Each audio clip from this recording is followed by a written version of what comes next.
Hello again, folks. Got a wee song about the Clan MacGregor.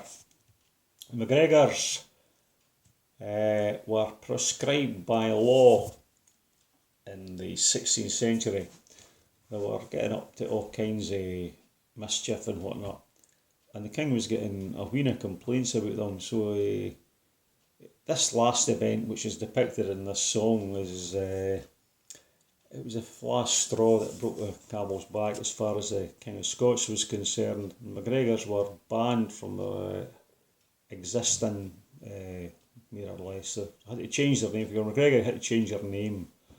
To be MacGregor was a hanging offence. So here we go with the Bloody Sarks. The young MacGregor o' Glen straightway to o' his men. Upon the Argyle sleeked wart pit Finless glen aflame. The burning, thieving, Hieland rant led a' the beasts awa', and left a hint twa dirkit men to perish in the snaw. By Fallisdale the letter cam frae Black Dumbarton town, to show the way they were to gae to bring MacGregor down.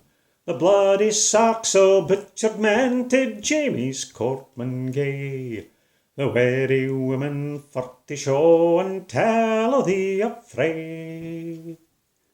Ca who no loss could fool nae mair wi' trampled savage pride, Buchanan levies mounted up to tan MacGregor hides, from Leavensvale, Dumbarton town, and a' these lowland perts. The burgesses and farmers came with vengeance in their hearts.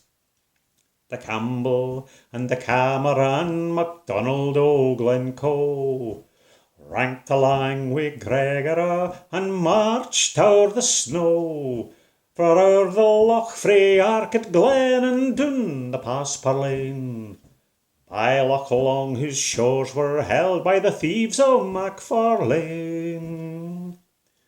Cahoon we's windy lowland mob lined o'er the Fruin Glen, 500 foot arrayed about 300 mounted men, yon godless horde o' Gregor and others o' their kind, will keep nae mair frae their Hieland lair wi' murdering in their mind.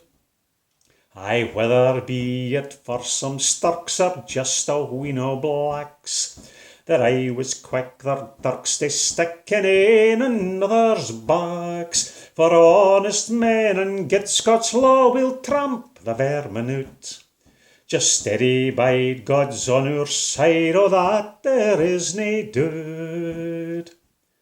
Then like a torrent frae the glen, MacGregor's scarlet charge, the Sassenach could ne'er withstand the claymore and the targe, and all around the hellish screams of torn and dying men, their precious blood seeped in the mud and drained in Fruin Glen, and every beast was led awa' full 2,000 heed, and the sairest price the victors paid was twa MacGregor's deed. But by G, yet the victor's feast the worst was still to show, for the king proclaimed the Gregor henceforth to be outlawed. Aye, the bold MacGregor and his clan were all declared outlaw. Thanks, folks. Cheers, Charlie.